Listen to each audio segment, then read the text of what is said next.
So students, today we will start a new lesson, the rise of nationalism in Europe. In 9th class, you have already read about the nationalism in France. Yeah, French Revolution, you can say. The date was, have you remembered? Yes, very good answer. It was 14th July 1789. ये याद है? हाँ, इसके अंदर monarchy को France से हटाने के लिए बात की गई थी, जिसके अंदर उन्होंने बेस्टाइन जेल के बारे में पढ़ा था और काफी ज्यादा चीजों के बारे में पढ़ा था। इसका एक काफी बड़ा पोर्शन इस लेसन के अंतर्गत है। तो सबसे पहले हम इसमें जो सबसे पहला टॉपिक दे रखा है, एक पेंटिंग है जो कि फ्रेडरिक सोरो ने लिखी थी और जो बेसिकली कहाँ का था, फ्रांस का था। ठीक है, 1848 में। ये पेंटिंग का नाम था आपका democratic and social republics, dreams of democratic and social republics. इसके अंदर क्या बताया आपको, बचपन का एक गेम याद है, जब हम छोटे छोटे होते थे तो उसके अंदर हम क्या करते थे, एक दूसरे बच्चे की शर्ट को पीछे से पकड़ के एक ट्रेन से बनाते थे। एक अशोक कुमार जी हैं अपने हीरो, उनके एक पिक्चर आई थी, रेल चली रेल चली रेल चली, इस टाइप में। तो काफी सारे देशों के लोगों ने अपनी आइडेंटिफिकेशन के लिए उन्होंने अपने देश का झंडा पकड़ रखा था और एक स्टैचू के पास वो जा रहे थे और उस स्टैचू का नाम है statue of liberty, statue of liberty. ठीक है, इसके हाथ में दो चीजें हैं, एक तो टॉर्च ऑफ एनलाइटमेंट है और दूसरा आपका the charter of human rights है। ठीक है, तो इसके अंदर मेनली ये सारे जो जितने भी लोग हैं देशों के, डिफरेंट देशों के, वो स्टैचू ऑफ लिबर्टी की तरफ जा रहे हैं, वहां उनका डेस्टिनेशन है। उस स्टैचू ऑफ लिबर्टी पर पहुंचने का मीनिंग ये है कि ये अब नेशन स्टेट्स बन गए हैं, यूनाइटेड नेशन बन गए हैं। मीन्स जो भी कंट्री वहां तक पहुंच जाएगा, लंबी पूरी आपकी बुक में यदि आप देखें तो आपके पास बहुत बड़ा एक चार्ट बना हुआ है, एक पेंटिंग बनी हुई है।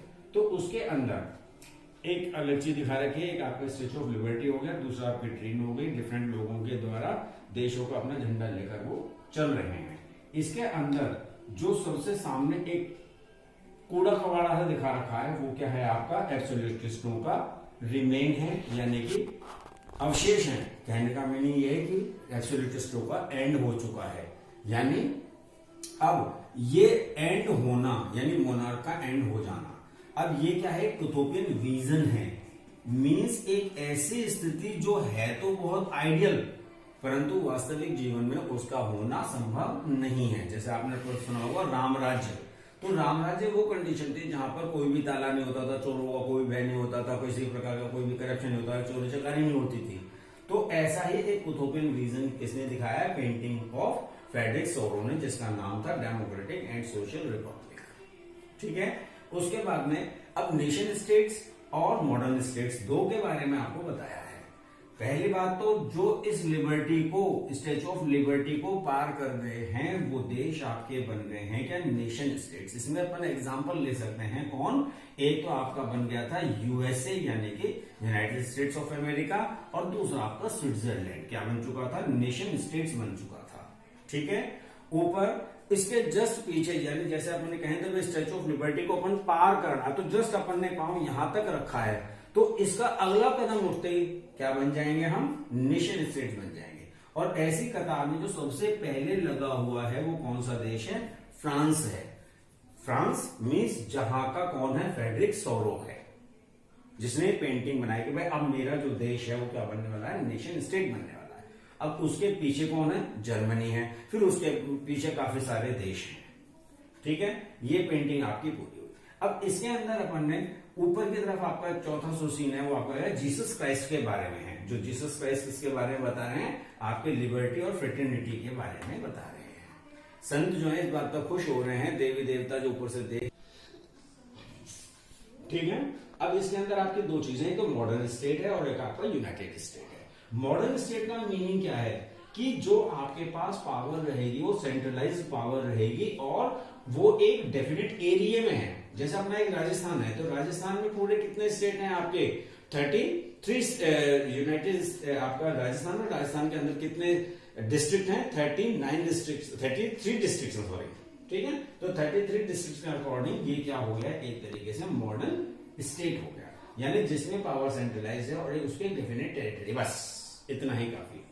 जबकि यूनाइटेड नेशंस के अंदर क्या है कि मेनली वो रूलर के लिए, रूलर मीन्स शासक के प्रति उत्तरदायित्व है, परंतु उसका अपना उत्तरदायित्व निभाते समय उनके पास क्या होगी, सेंस ऑफ बिलोंगिंगनेस, कि भाई हम इस एरिया के हैं और हमारी एक कॉमन कल्चर भी है हमारा और एक आपकी कॉमन हिस्ट्री है, यानी हमारे दादा परदादा सरदादा फरदादा जो भी हैं वो सब एक दूसरे से जुड़े हुए हैं। ठीक है, तो दोनों जो डिफरेंस है यहाँ पे सेंट्रलाइज पावर और डेफिनेट टेरिटरी, बस वो क्या है, मॉडर्न स्टेट्स हैं आज के। जबकि यूनाइटेड नेशंस में क्या है कि सेंस ऑफ कॉमन बिलोंगिंगनेस है, हम सब एक जैसे ही हैं और हमारी हिस्ट्री भी लगभग एक जैसी ही है।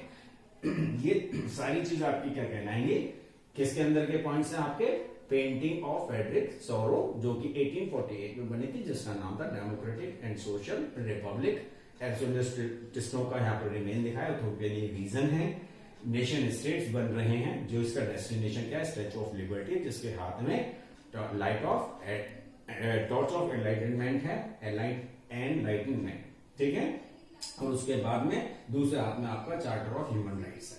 जो भी यहां पहुंच जाएगा वो क्या बन जाएगा, नेशन स्टेट बन जाएगा, जिसमें से आपका यूएस बन चुका है, स्विट्जरलैंड बन चुका है और जस्ट नेक्स्ट है आपका फ्रांस, उसके पीछे जर्मनी, उसके पीछे काफी सारे और देश हैं। ठीक है, जीसस क्राइस्ट ने बधाई दी है कि वो फ्रेटर्निटी और लिबर्टी में विश्वास करते हैं सारे के सारे लोग। मॉडर्न स्टेट आपका हो चुका है, मॉडर्न स्टेट में आपकी सेंट्रलाइज पावर है डिफाइंड टेरिटरी के अकॉर्डिंग। यूनाइटेड नेशंस में आपकी सेंस ऑफ कॉमन बिलोंगिंगनेस है और शेयर्ड हिस्ट्री है। अब नेक्स्ट टॉपिक आपका आता है क्या, the French revolution and the idea of nation. ठीक है, अब 9th क्लास में अपन ने फ्रेंच रिवॉल्यूशन यानी कि पूरा एक लेसन पढ़ा था। इसके अंदर मेनली अब दो तरह के अपन इसमें टॉपिक पढ़ेंगे। पहला टॉपिक तो क्या है, जो कि चेंजेस अपने फ्रेंच रिवॉल्यूशनरीज ने यानी आंदोलनकारियों ने करे, और दूसरा उसके बारे में पढ़ेंगे जो चेंजेस नेपोलियन बोनापार्ट ने किए थे। पिछले अपन को हिस्ट्री याद है 9th क्लास की, उसके अंदर अपन ने क्या देखा था कि मेनली बैटल ऑफ वाटरलू, ठीक है, कब हुई थी, 1815 बैटल ऑफ वाटरलू में। उससे पहले जो नेपोलियन बोनापार्ट फ्रांस में आया था वो 1804 में आया था और उसने एक लॉ पास किया था जिसको कहते हैं नेपोलियनिक कोड। क्या कहते हैं, नेपोलियनिक कोड। ठीक है,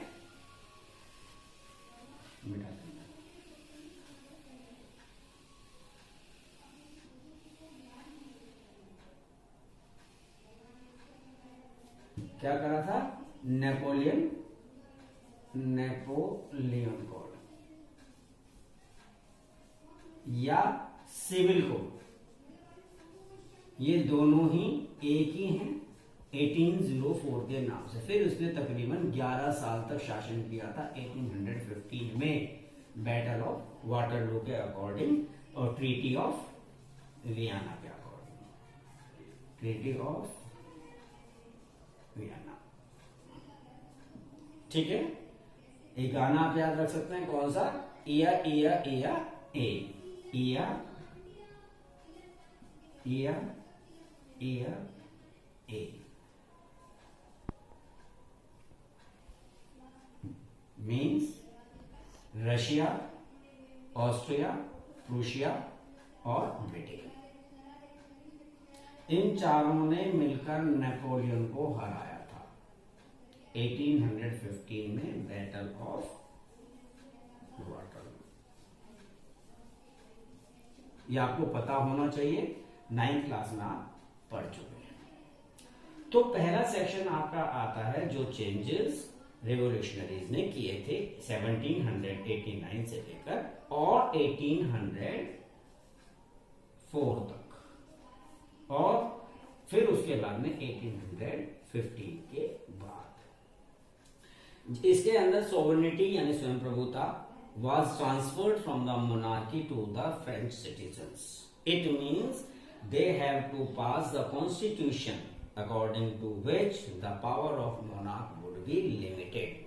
It means नाम उसका रहेगा परंतु काम मिलकर कौन करेंगे, फ्रेंच के सिटीजन्स करेंगे। La patrie means fatherland where they have taken the birth, and la citoyen means they are the citizen of that country. Equal rights should be given according to the constitution. Then next thing is the General Assembly have to be changed into the National Assembly. General State is changed to the National Assembly. Centralized administrative system would be there. Internal custom duties would be abolished, and Jacobin Club. याद है आपको पिछली बार का Jacobin club? Maximilian रॉबेस्पायर, जो कि बहुत ज्यादा खतरनाक रूलर था, जो थर्ड स्टेट से आया था, ठीक है, और वो पनिशमेंट जो देता था वो बहुत ही ज्यादा भयानक देता था। उसके ऊपर अपने ही साथियों को भरोसा नहीं था, क्या पता नहीं कब किस गलती पर, छोटी सी गलती पर भी फांसी की सजा देते, जिसको अपन कहते थे गिलोटिन। ठीक है, अपन ने देखा था कि नेपोलियन कोड या सिविल कोड 1804 मींस जो कि रूल्स एंड रेगुलेशंस या चेंजेस किए गए थे किसके द्वारा? नेपोलियन बोनापार्ट के द्वारा। तो वो चेंजेस हम देख लेते हैं। सबसे पहले जो 3 चेंजेस आपके सबसे मेन थे, आपके क्या? प्रिविलेजेस का मतलब क्या होता है? विशेष अधिकार, special rights, which we have read in the class 9। They were the birth privileges as well as feudal privileges. Birth privileges given to the clergies and feudal privileges given by the whom? Noble, yeah, second estate. Equality, it means all the persons or the citizens of that country would be equal before the law. In the right of property, every person can enable to have the property with them. They were the political rights, we can say, right? Second, the administrative change division थे, वो क्या दिया गया था? feudal system abolish कर दिया गया था। feudal means the right to collect what? revenue which was given to the nobles, तो वो भी खत्म कर दिए गए। peasants फ्री कर दिए गए, मीन्स जो बंधुआ मजदूर हुआ करते थे या जिनको अपन कहते थे एक तरीके से bondage labour, it also been free. And the serfdom means the persons who worked in the fields of royal persons, तो वो भी अपन ने खत्म कर दिए गए। गिल्ड रेस्ट्रिक्शंस थी, वो भी रिमूव कर दी गई। Means no union or the trade union would be there who can restrict the entry of new merchant or the producers. Means everybody can take the participation in production system. Transport and communication system में improve कर दिया गया। Means ये दोनों के दोनों आपके administrative changes भी थे और कुछ आपके पॉलिटिकल चेंजेस भी थे, जिन सबको आगे लेकर गई कौन? French army. कौन लेकर गई? French army.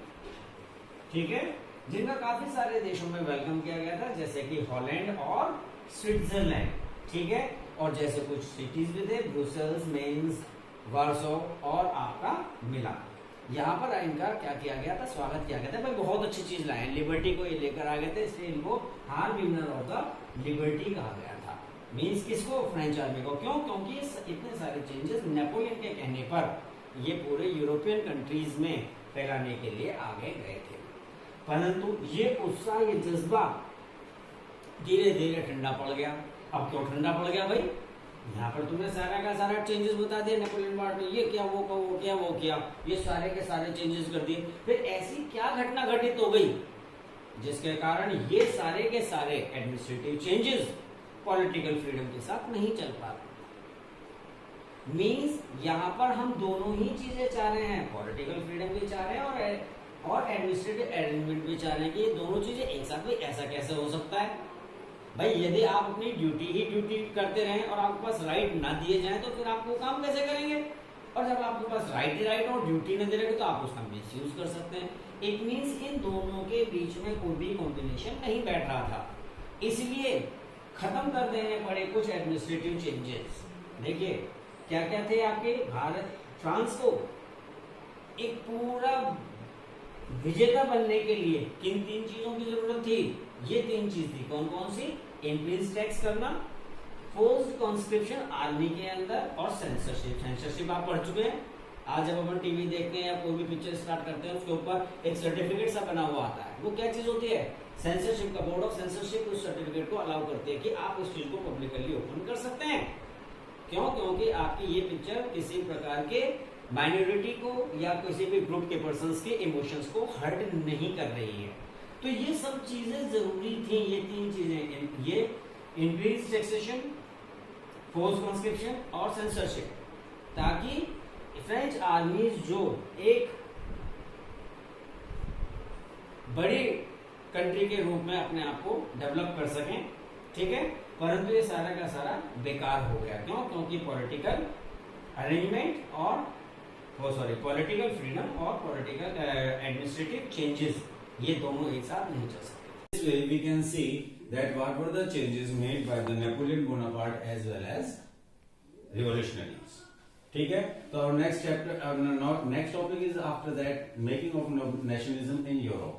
मीन्स क्या कहना चाह रहा है, अपन ने पिछले लेक्चर में अपन ने पढ़ा था, या पहले अपन ने उसमें टॉपिक में पढ़ा था कि मेनली नेशन स्टेट्स और मॉडर्न स्टेट्स की बात की गई थी। मॉडर्न स्टेट में सिर्फ एक एरिया क्राइटेरिया निश्चित था, टेरिटरी निश्चित थी, पर नेशन स्टेट में क्या था कि मेनली वहां पर आपके कॉमन कल्चर या शेयर्ड हिस्ट्री के बारे में दिया था। तो इसी हिसाब से 1848 के हिसाब से अभी तक कोई भी जो जर्मनी स्टेट हो, चाहे वो इटली हो, चाहे वो स्विट्जरलैंड हो, वो कोई भी यहाँ पर अभी तक कलेक्टिव आइडेंटिटी को शेयर नहीं कर रहा था, ना कोई कॉमन कल्चर शेयर कर रहा था। हर एक जगह पर डिफरेंट लैंग्वेजेस यूज की जा रही थी।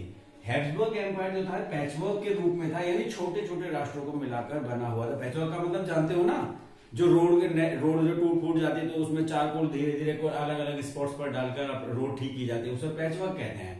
तो ऐसे हैब्सबर्ग एम्पायर के छोटे छोटे नेशंस का एक पैचवर्क था। हंगरी के अंदर मैग्यार बोली जाती थी, गैलिशिया के अंदर जो पॉलिश लैंग्वेज थी वो यूज की जाती थी अपने ऑफिशियल्स या एरिस्टोक्रेट्स के द्वारा। मीन्स अभी तक ये हिसाब किताब चल रहा था, किसी भी प्रकार का कोई किसी से लेना देना नहीं था। छोटे छोटे एरियाज में बैठे हुए थे, ना कोई उनकी कॉमन लैंग्वेज थी, ना कोई उनके कॉमन कल्चर थे, ना कोई कलेक्टिव आइडेंटिटी ने। कलेक्टिव आइडेंटिटी ने बता रखी है मैंने आपको कि जैसे अपन परेड होती है तो अपन फ्लैग अपने साथ लेकर चलते हैं, जब अपन उनको फ्लैग होस्ट करना है उसके बाद में सलामी देते हैं अपन अपने नेशनल फ्लैग को। तो ये क्या है, एक कलेक्टिव आइडेंटिटी है कि हम सब ये भारतीय हैं और हम इस भारत के झंडे के नीचे खड़े हुए हैं। परंतु यहां पर कुछ भी ऐसा नहीं दिख रहा था। ठीक है, अब आती है अपनी बात किसकी, एरिस्टोक्रेसी की और मिडिल क्लास की। एरिस्टोक्रेसी का मतलब क्या होता है, एक तरीके से रॉयल पर्संस या कह लो राजा से रिलेटेड पर्सन या नोबल्स, ये जो आपके एरिस्टोक्रेट्स थे, ये मात्रा में तो बहुत छोटे थे, ठीक है, परंतु उनके पास बहुत ज्यादा मात्रा में जमीन थी। वो अपने फैमिलीज के साथ जुड़े हुए थे या अलग अलग लोगों से मैरिजेस टाइप के अकॉर्डिंग जुड़े हुए थे, और वो फ्रांस लैंग्वेज को यूज किया करते थे अपनी राजनीति या राज सेवा के लिए। मीन दूसरे देश से और अपने देश में यदि कोई बात करनी है तो उसमें फ्रेंच लैंग्वेज का यूज किया जाता था। ठीक है, ये आपकी क्या हो गई, एरिस्टोक्रेसी हो गई, यानी कि शाही लोग कह लो, चाहे कुछ ज्यादा एनलाइटेड पर्संस कह लो, जो कि राजा से डायरेक्टली और इनडायरेक्टली रिलेटेड हुआ करते थे। ठीक है, कम मात्रा में थे, जमीन ज्यादा थी और टाइप ऑफ मैरिजेस के अकॉर्डिंग बने हुए थे, परंतु डिप्लोमेटिक वर्क के लिए वो केवल फ्रेंच ही यूज किया करते थे। जैसे ऊपर अपन ने देख रहा है हंगरी में क्या थी, आपकी मैग्यार लैंग्वेज बोली जाती थी। जैसे अपने यहाँ पर लोकल लैंग्वेज, अरे यार तू क्या कर रहा है, ओ ताजी तुसी कितने जानते हो, तो पंजाबी लैंग्वेज हो गई है। ऐसे ही अलग अलग लैंग्वेजेस यहाँ पर यूज की जाती थी, एक तरह की लैंग्वेजेस यहाँ पर यूज नहीं की जाती थी। एरिस्टोक्रेसी के अंदर सारे जो पर्सन थे वो क्या थे, डिप्लोमेटिक वर्क के लिए फ्रेंच लैंग्वेज यूज किया करते थे। अब बात आती है पीजेंट्री की। पीजेंट्री नंबर में ज्यादा थी, कम जमीन उनके पास हुआ करती थी, नोबल्स के लिए यूज किया करते थे। पिछली बार अपन ने पढ़ा था जो चेंजेस अपन ने किसने किए हैं, नेपोलियन बोनापार्ट ने किया, उन्होंने सर्वडम को हटा दिया। सर्वडम पता है ना कौन थे, लैंडलॉर्ड्स या नोबल पर्संस के जमीन पर काम करने वाले बंधुआ मजदूर। तो कौन थे वो, सर्व थे। तो इसी तरीके से पीजेंट्री का यहाँ काम चला था। अब बात आती है तुम्हारी मिडिल क्लास की। फ्रेंच रिवॉल्यूशन में अपन ने पढ़ा था, पहले एस्टेट पढ़ी थी, फिर उसके बाद में आपकी क्या पढ़ी थी, अपन ने क्लासेस पढ़ी थी, अपर क्लास, मिडिल क्लास और लोअर क्लास। तो ऐसे ही यहाँ पर मिडिल क्लास थी। देखिए इंडस्ट्रियल चेंजेस यहाँ हो रहे थे, ट्रेड भी आपका करना था, और उसके कारण क्या हो रहे थे, आपके टाउन्स बन रहे थे। इंग्लैंड में पता है आपको कि तो 18th सेंचुरी के अंदर यहां पर इंडस्ट्रियल रिवॉल्यूशन हो चुका था, जबकि जर्मनी और फ्रांस में कब हुआ था? Second half of the 19th century you can say. या ठीक है, देखिए लिखा हुआ है new classes emerge the middle class, और किसके लिए हुआ था? आपके इसके लिए इंडस्ट्रियल रिवॉल्यूशन के कारण हुआ था। अब इसके अंदर आपका इंडस्ट्रियलिस्ट, बिजनेसमैन और प्रोफेशनल सामने आए, ठीक है, जो ये चाहते थे कि प्रिविलेजेस खत्म कर दिया। प्रिविलेजेस का मतलब पता है 9th क्लास में, फिर मैं आपको बार बार याद करूंगा, पिछली क्लास को रिलेट करूं कि 9th क्लास में क्या लिखा था? प्रिविलेजेस, बर्थ प्रिविलेजेस और फ्यूडल प्रिविलेजेस। तो ये भी यही चाहते थे मिडिल क्लास वाले कि प्रिविलेजेस खत्म कर दिए जाएं, ठीक है, और उनके अंदर क्या हो? एक नेशनलिस्ट फीलिंग हो। और ये काम कौन करेगा? मिडिल क्लास के लोग करेंगे, और जो किसके कारण आया है? इंडस्ट्रियल रिवॉल्यूशन के कारण। अगला टॉपिक आपका आता है लिबरलिज्म। बहुत ही सिंपल चैप्टर है या सिंपल टॉपिक कह सकते हो। लिबरलिज्म का मतलब क्या होता है? लिबर रूट फ्री है आपका, और इसके अंदर मीनिंग आपके 3 चीज आप साथ में लेकर चल सकते हैं, 1, 2 और 3। लिबरलिज्म में जैसे अपन ने लिखा, लिबर लैटिन वर्ड है आपका जिसका मतलब है रूट, और रूट का मीनिंग है आपका फ्रीडम। फ्रीडम को अपन 2 तरीके से ले सकते हैं, या 3 अपन वेज को देखें तो तीनों का मतलब ही आपका क्या है? लिबर यानी फ्री। पहला है आपका किसी भी रेस्ट्रिक्शन से हटा देना, रेस्ट्रिक्शंस को रिमूव कर देना, यानी कोई रेस्ट्रिक्शन ना रहे, ठीक है। दूसरा मीनिंग आपका हो सकता है क्या? कॉम्प्लेक्स वे से टू सिंपल वे में जाओ, ये भी है लिबरलिज्म का मतलब, ठीक है। और या पहला वर्ड होगा आपका फ्रीनेस। तो ये 3 चीज मिलकर आपकी कहलाती हैं क्या? लिबरलिज्म। नीचे आपने अभी देखा था क्या? फ्रीडम हो और इक्वलिटी हो, किसके सामने? लॉ के सामने, गवर्नमेंट कंसेंट से बने, ये सारी क्या चीजें हैं? पॉलिटिकल लिबरलिज्म है, ठीक है। और सोशल लिबरलिज्म दोनों आप ले सकते हो, क्योंकि ये भी समाज से रिलेटेड है, पॉलिटिक्स से रिलेटेड है, ये आपकी सोशल से रिलेटेड है, ये आपका सोशल से रिलेटेड है, कंसेंट आपकी पॉलिटिकल के थ्रू आ गई है, और क्लरिकल प्रिविलेजेस भी सोशलिटी के अकॉर्डिंग है। प्राइवेट प्रॉपर्टी के लिए कोई प्रॉब्लम नहीं करी थी। अब आती है आपकी पॉलिटिकल के हिसाब से, ये सारे आपके सोशली हो सकते हैं या आपके पॉलिटिकल हो सकते हैं। जैसे कि यूनिवर्सल एडल्ट फ्रेंचाइज पहले 25 साल थी, जैकोबिन क्लब के आने से पहले क्या थी? 25 इयर्स।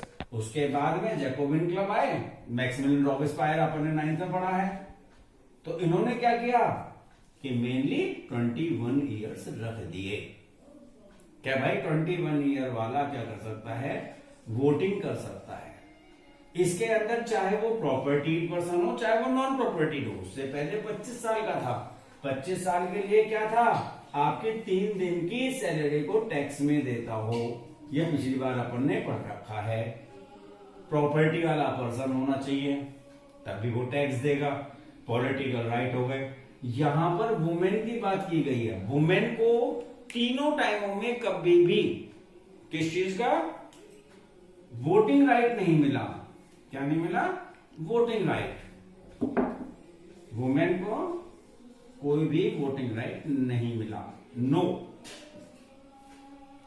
आज भी अपने इंडियन समाज में देख लो, कह रहे इंडियन समाज जो क्या है कंजर्वेटिव से मॉडर्न होने लगा है। पर आज भी यदि अपन देखते हैं तो अपने घर पे कोई भी लेटर आता है तो क्या देखते हैं अपन? यदि मेल का है तो फादर ऑफ आता है, और फीमेल ऑफ का आता है तो वाइफ आती है। ठीक है, ये थोड़ी आता है कि पापा के नाम से लेटर आएगा तो मम्मी का नाम हस्बैंड ऑफ लिखा जाएगा।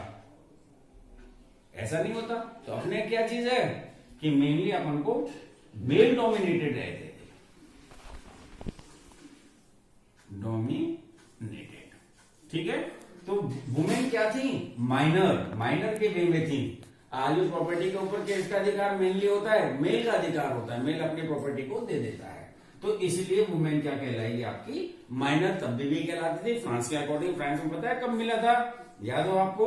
तो मैं बता देता हूं, 1946 में राइट टू वोट मिला था वुमेन को फ्रांस के अंदर। अब हम बात करते हैं तीसरी, इकोनॉमिक स्फीयर में क्या बात चलती है। हम 50 तो आपका माइनर होगा यहाँ पे कौन, वुमेन। तो कुल मिलाकर अब तक यही था 21 साल या 25 साल, प्रॉपर्टीड हो या बाद में नॉन प्रॉपर्टीड हो, वो अपना वोट दे सकता है। अब बात आती है आपकी इकोनॉमिक स्फीयर की, ठीक है। इकोनॉमिक स्फीयर में अपन 3 चीज याद रखो, चौथी की अपन को जरूरत नहीं है। लेसन बहुत इंपॉर्टेंट है, ध्यान रखना, एक टॉपिक को साथ दूसरे टॉपिक को मत जोड़ना, यदि क्योंकि बहुत कंफ्यूजिव नहीं है, परंतु यदि आराम से पढ़ा जाए तो लेसन एक बार में याद भी हो सकता है और समझ में भी आ सकता है। तो इकोनॉमिक स्फीयर में अपन 3 चीज ले सकते हैं। अब इकोनॉमिक स्फीयर में लिबरलिज्म का क्या मतलब है, लिबरलिज्म का क्या मतलब है, अब जैसे कोई भी रेस्ट्रिक्शन ना हो, जैसे 3 चीज लिखी अपन ने, रेस्ट्रिक्शन नहीं हो, simple complex to simple way आ जाए तुम्हारा, और यदि कोई भी प्रॉब्लम आ रही है तो उस प्रॉब्लम को अपन खत्म कर दें। तो ऐसे ही अब व्यापारी के लिए यानी कि बिजनेसमैन के लिए क्या है कि मेनली आपका सामान बाहर बिकने के लिए जाए तो there will be no problem और द हिंड्रेंसेस और the restrictions in their trade, they can get easily sold their market, sold their things, और they can purchase the things from the abroad. तो यही वो चाहते थे बिजनेसमैन। अब यहां पर प्रॉब्लम आ रही थी 2 तरह की, क्या भाई, सबसे पहली तो ये थी कि कोई भी एक बंदा जो कि हैब्सबर्ग एम्पायर से लेकर सेंट पीटर्सबर्ग तक जाता था, 2 जगह थी, 2 एग्जांपल लेकर चला है इसमें, कि यदि कोई भी व्यक्ति जाता था तो उसे हर जगह पर 5% टैक्स देना पड़ता था, ठीक है। जैसा कि आपकी बुक में आपका एग्जांपल दे रखा है, कहां से कहां तक का जाता है कोई बंदा, हैम्बर्ग से न्यूरमबर्ग तक जब जाता है, न्यूरमबर्ग, ठीक है, हैब्सबर्ग से, ठीक है, तो उसे 5% टैक्स देना पड़ता था। और ऐसी कितनी पोस्ट हुआ करती थी, 11 पोस्ट, यानी 11 जगह। एग्जाम्पल मैथ में आपने 8th क्लास में पढ़ी है, 9th क्लास में पढ़ी है भाई, कोई भी चीज पर यदि अपन 5% टैक्स देते हैं और 11 प्लेसेस पर देते हैं तो लगभग 55% आपने टैक्स दे दिया, यानी 100 रुपीज की जो चीज है वो लगभग 155 में है। ये तो जब है कि जब एक फ्लैट रेट दे रखा है, आज का टाइम है, उस टाइम भी मॉडल यही होता था भाई, पहले 105 पर लगेगा, फिर 110 पर, फिर 115 पर उनके परसेंटेज, यानी पहले प्रॉब्लम तुम्हारी किस चीज की हो गई, टैक्स की हो गई। तो उसकी कैलकुलेशन में भी काफी प्रॉब्लम आती थी। अब दूसरी, ये पहले रिस्ट्रिक्शन हो गई तो ये हट जाए तो ज्यादा बढ़िया, भाई सारा टैक्स को एक साथ ही ले ले। जैसे आज के टाइम पे अपना क्या बनता है, जीएसटी। क्या मतलब है जीएसटी का, अब भाई बताने वाली तो इतनी कोई नहीं, कई दिन से लग चुका, गुड्स एंड सर्विसेज टैक्स। तो अब ये सारा टैक्स एक साथ नहीं लिया जाता था, हर जगह पर। दूसरा अपना, जैसे अपने यहां पर मीटर, पुराने टाइम पे अपने यहाँ पे गज चला करता था, कुछ याद है, ये क्या है, मेजरिंग की यूनिट्स हैं। तो ऐसे ही यूरोप के अंदर भी केवल 30, अभी हम यदि बात करें 39 जर्मन स्टेट्स हैं, कॉन्फेडरेशन, यहां लिख सकते हैं अपन, कॉन्फेडरेशन ऑफ 39 जर्मन स्टेट्स, ठीक है। यहां पर किसी प्रकार का कोई चेंज नहीं हुआ, यहाँ पे नेपोलियन के बाद भी यहाँ पर कोई भी चेंजेस नहीं हुए थे, नेपोलियन का हार जाने के बाद भी जो भी चेंजेस नेपोलियन बोनापार्ट यहाँ पर कर गया था 39 कॉन्फेडरेशन ऑफ 39 स्टेट्स में, यहाँ पे कोई भी चेंज नहीं किए गए थे। ट्रीटी ऑफ वियना बताई थी,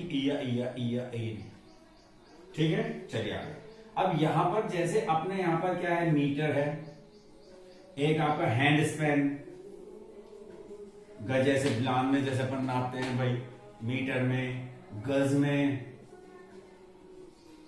गज, तो ऐसे ही यूरोप में ELLE, ठीक है, जिसको अपन क्या कहते हैं, एल का मीनिंग क्या होता है एक तरीके से, ठीक है, ये मेजरिंग यूनिट ऑफ लैंड। अब प्रॉब्लम क्या थी कि हर जगह पर अलग अलग स्टैंडर्ड यूनिट थी, कहीं पर 54 थी, कहीं पर 64 थी, कहीं पर कितनी थी, 48 थी, 56 थी, 59 थी, ये अलग अलग जगह पर थी, ठीक है। इतने एल का, एक एल कहलाती थी, इतने सेंटीमीटर की एक एल, 1 एल। जैसे अपने यहां क्या है, मीटर है 100 सेंटीमीटर का, ठीक है बेटा, ठीक तरह बैठो, ठीक है। उसके बाद में अपना आगे लेकर चल सकते हैं। देखो लिख रखा है 54.7 है, कैसे कैसे कलेक्ट की जाएगी। इसके लिए अपना एक यूनियन बनाई, ज़ोलवेरियन, ठीक है।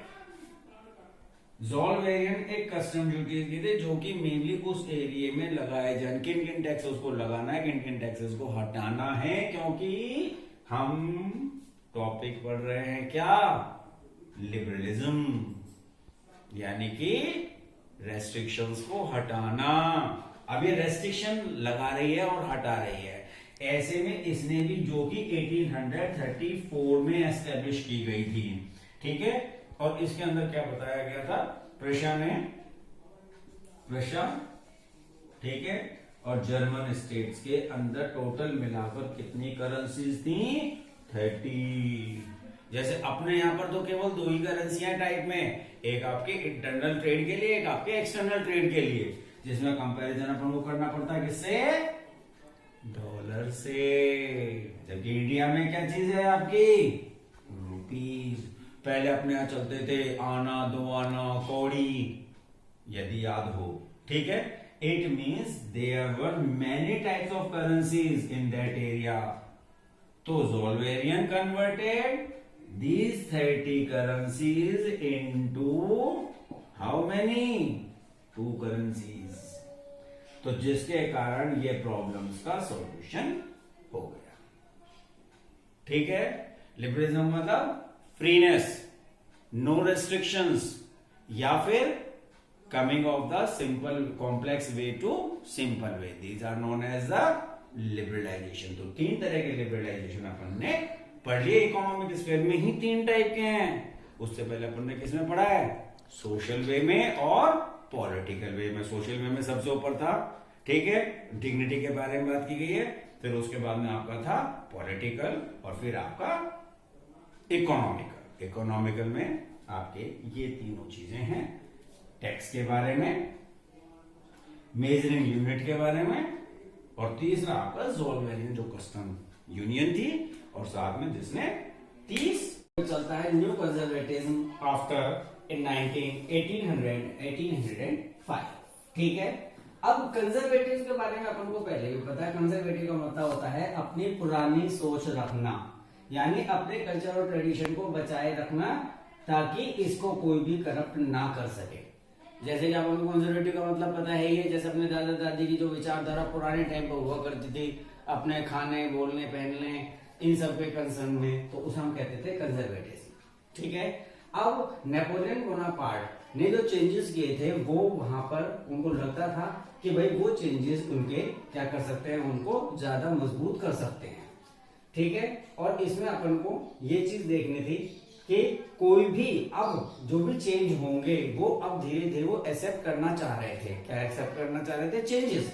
पुराने वाले कंजर्वेटिव्स जो थे अपने चेंजेस नहीं करना चाहते थे, परंतु अब जो नए कंजर्वेटिव्स थे वो ये चाहते थे कि भाई ये जितने भी चेंजेस हैं, वो चेंजेस हमारी अथॉरिटी को पावरफुल करेंगे, स्ट्रेंथन आवर देयर अथॉरिटी। तो ये पुराने कंजर्वेटिव्स और नए कंजर्वेटिव्स में ये डिफरेंस था कि जो नेपोलियन बोनापार्ट के जो चेंजेस हैं, वो उनके इंस्टीट्यूशंस को क्या करेंगे, स्ट्रेंथन करेंगे। अब 1815 इंपॉर्टेंट क्यों है, क्योंकि इसके अंदर ट्रीटी ऑफ वियना रखी गई थी। ट्रीटी ऑफ वियना क्या चीज थी कि 1815 बैटल ऑफ वाटरलू के अंतर्गत नेपोलियन बोनापार्ट 4 महान देशों से हारा था। वो 4 महान देश कौन से थे, एक बार मैंने आपको पहले बताया था। क्या बताया था, इया ए।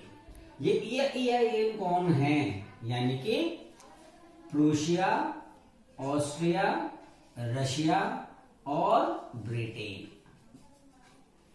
इन चारों ने मिलकर नेपोलियन बोनापार्ट को 1815 में हराया, according to which they have given the treaty from which they were the 5 provisions in treaty of Vienna. कि जो पहला वाला कि जो भी चेंजेस नेपोलियन बोनापार्ट करके गया है, वो सारे चेंजेस कैंसिल हो जाएंगे। बस एक ध्यान रखना, क्या कि कॉन्फेडरेशन ऑफ 39 स्टेट्स, कौन से, जर्मन, उनके अंदर किसी भी प्रकार का कोई भी चेंज नहीं होगा।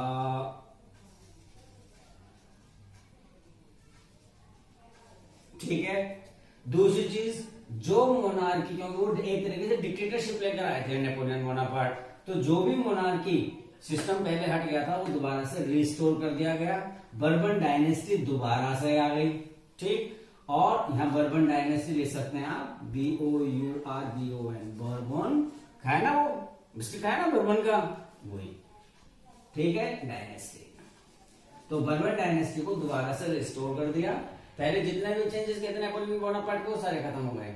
जो उखड़ी हुई यानी बेकार जो हो गई थी मोनार्की, वो दोबारा से रिस्टोर की गई। ठीक है, जो भी एरिया, ठीक है, नेपोलियन बोनापार्ट का था वो सारा का सारा वापस ले लिया गया। एनेक्स अंडर, यानी कि अपने कब्जे में कर लिया जाना, किसके द्वारा? नेपोलियन बोनापार्ट के द्वारा। अब जैसी गलती फ्रांस नेपोलियन बोनापार्ट के टाइम पर कर चुका था, यानी कि फ्रांस एक देश है, ध्यान रखना कोई इंसान नहीं है। ये सब ये क्या कह रहे हैं बार बार कि फ्रांस ने जो करा, फ्रांस ने करा था। फ्रांस का जो रिप्रेजेंटेटिव था कौन था? नेपोलियन बोनापार्ट था। ठीक है, तो वो गलती ऐसी दोबारा भविष्य में ना हो, क्या किया गया? फ्रांस के आसपास बड़े बड़े जितने भी देश थे उनको कंट्रोल दे दिया गया, ताकि ना तो वो इधर से निकल सके, ना वो इधर से, ना वो इधर से, ना वो इधर से, कहीं से भी ना निकले। इसके लिए क्या करा? इन सब देशों ने काफी सारा एरिया स्ट्रॉन्ग कंट्रीज को दे दिया। फ्रांस, ये फ्रांस है तुम्हारा, और इसके चारों तरफ अलग अलग डिफरेंट पीपल्स को या कंट्रीज को कंट्रोल दे दिया, ताकि वो आगे दोबारा ना कर सके। ये सारी मिलके क्या कहलाई आपकी? Treaty of Vienna. ठीक है, इसके अंदर आप देख सकते हैं जैसे कि कोई सा एरिया किसी को दे दिया, किंगडम ऑफ नीदरलैंड का दे दिया, फिर उसके अंदर आपके जिनोवा को दे दिया, और आपका सर्डिनिया, पेडिमोन का, ये सब एरिया अलग अलग लोगों को दे दिया गया। ये आपने देख ही लिया। कंजर्वेटिव में क्या थे? ऑटोक्रेटिक थे। ऑटोक्रेटिक मीन्स एक ऑफिशियल्स के अकॉर्डिंग काम चलना। अब यदि ये बताओ, यदि कोई भी बड़े आदमी की ऑथोरिटी को चैलेंज करने लगे तो उसको भी कोई ना कोई नियम और कानून बनाना पड़ेगा कि भाई यदि आपको कोई भी काम करना है तो ये काम मेरी डिग्निटी का अगेंस्ट में नहीं जाना चाहिए। नेपोलियन बोनापार्ट ने सेंसरशिप के बारे में बताया था, याद हो तो 3 एडमिनिस्ट्रेटिव चेंजेस बताए थे। क्या क्या बताए थे? पहला था आपका टैक्सेशन का, दूसरा आपका वो क्या एनफोर्स रिक्रूटमेंट बताया था, और तीसरा सेंसरशिप बताया था। तो ये सेंसरशिप भी उसी की ही चीज है। क्या थी साहब? कि क्रिटिसिज्म नहीं होगा किसी भी प्रकार के अथॉरिटी या गवर्नमेंट की लिजिटिमेसी को। ठीक है, यानी कोई भी न्यूज़पेपर या बुक है या सॉन्ग है, यदि गवर्नमेंट की अथॉरिटी के ऊपर क्या, ठीक है, तो सेंसरशिप, न्यूज़पेपर, ये सब लगा देगा कि भाई यदि कोई भी हमारी गवर्नमेंट की लेजिटिमेसी के ऊपर कर लगाएगा, प्रतिबंध लगाएगा, कोई क्वेश्चन मार्क करेगा, तो उसको अपन पनिश कर देंगे। यह आपका किसका अकॉर्डिंग है? कंजर्वेटिव का अकॉर्डिंग है। अब इसके अंदर आपके लिबरल क्लासेस अपन ने पढ़ी, जिसके अंदर जेसीपी मैज़नी कौन था? एक आपका इटली का, ठीक है, इटली का रिवोल्यूशनरी था। ठीक है, जिसने की सीक्रेट सोसाइटी बने। इसका एक छोटा सा इंट्रोडक्शन आपका दिया हुआ है कि 1816 में जिनोवा में 1807 में जिनोवा में इसने बर्थ लिया। जब वो कितने साल का हो गया? 24 साल का हो गया, यानी 1831 में तो उसने लिगुरिया में रेवोल्यूशन को ज्वाइन करा। ठीक है, young Italy and young Europe. Young Italy आपका था मर्सलीज में, और यंग यूरोप क्या थी? बर्न में। ये दोनों ही सीक्रेट सोसाइटी जो कि अपने लिबरल आइडियाज और अपने फ्रीडम रिवोल्यूशनरी आइडियाज को बढ़ाने के लिए चल रहे थे। अब इन्होंने जेसीपी मैज़नी कहाँ के थे सर? ये थे आपके कहाँ के? इटली के, जैसा मैंने आपको बताया है। ठीक है, और मेनली इसने क्या कहा कि लिबर्टी, इक्वलिटी और काफी सारे एडमिनिस्ट्रेटिव चेंजेस लाने की कोशिश की, और जो कि ड्यूक मेटरनिक ने इसके संदर्भ में, ये ध्यान रखना, ड्यूक मेटरनिक को आप पहले पढ़ चुके हैं, कहां पर? ट्रीटी ऑफ वियना के अंतर्गत, जो आपने यहाँ पर पढ़ा। ठीक है, तो ऑस्ट्रियन चांसलर ड्यूक मेटरनिक ने इसके बारे में, किसके बारे में? जेसीपी मैज़नी के बारे में कहा कि जो इतने सारे चेंजेस लाता उससे सारा यूरोप घबरा रहा था कि यार यदि ऐसे जो चेंजेस हैं हमारे देश में हुए तो उससे हमारी अथॉरिटी जिन्होंने 1817 में जियोना में जन्म लिया, 1831 में रेवोल्यूशन किया लिगोरिया में, यंग इटली यंग यूरोप दोनों आपकी सीक्रेट सोसाइटीज थी जिसमें वो अपने रेवोल्यूशनरी आइडियाज फैला रहे थे। इन सबको देखते हुए और अकॉर्डिंग नेशन जो था नेचुरल मैनकाइंड की एक नेचुरल यूनिट है, यानी इंसान को एक नेशन में रहना चाहिए, यानी एकजुट होकर रहना चाहिए। ठीक, ऑस्ट्रियन चांसलर ड्यूक मेटरनिक ने उन्होंने कहा कि ये हमारे सामाजिक he is the most dangerous, dangerous, हाँ, he is the most dangerous enemy of our social status.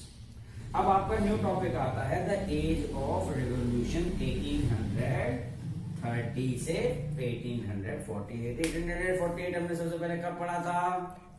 जब अपना एक डायग्राम या पेंटिंग के बारे में अपन ने बताया था, फ्रेडरिक सॉल्वो के बारे में। 1848 कहां का था वो? फ्रांस का।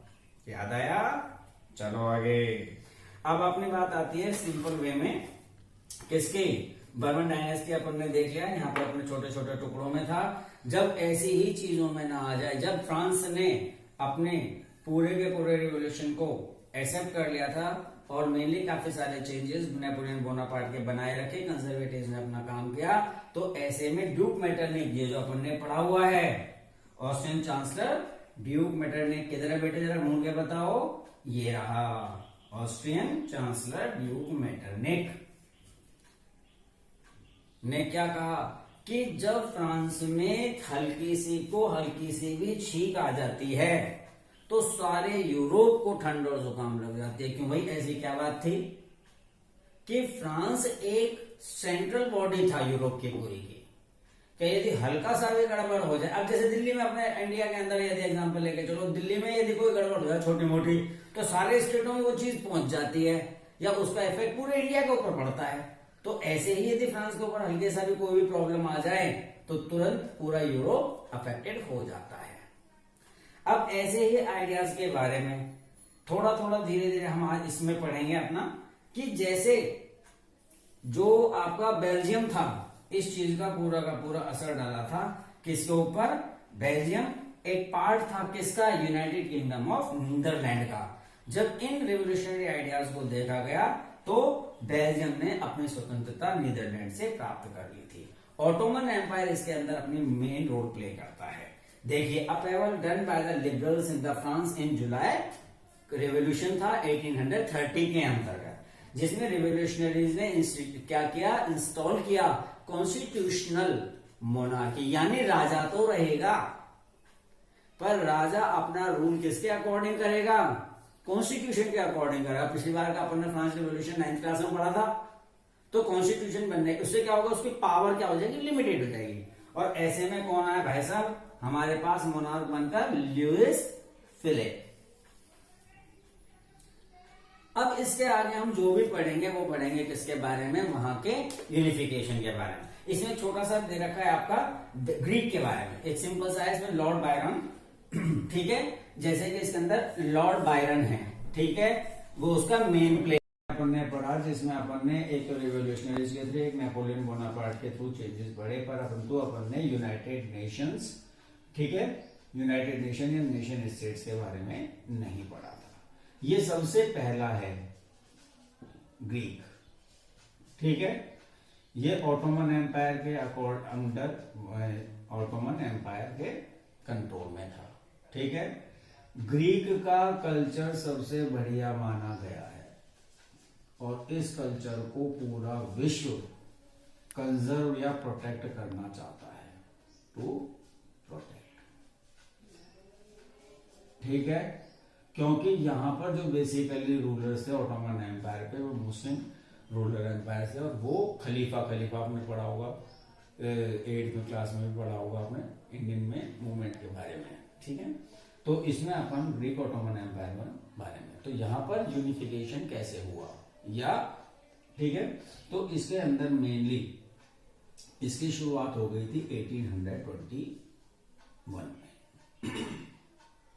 1824 में लॉर्ड बायरन ने, जो कि एक ब्रिटिश पोइट था, ठीक है, परंतु उसने ग्रीक वॉर ऑफ इंडिपेंडेंस के लिए फंड इकट्ठा किया, ठीक है, वॉर में भाग लिया, परंतु वॉर के दौरान उसको फीवर हो गया और वो डाइड हो गया।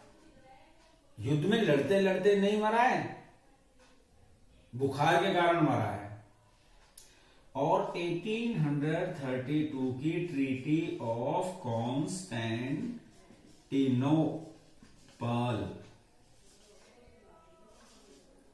ठीक है, ट्रीटी ऑफ कॉन्स्टेंटिनोपल के अकॉर्डिंग इसको अपनी स्वतंत्रता मिल गई।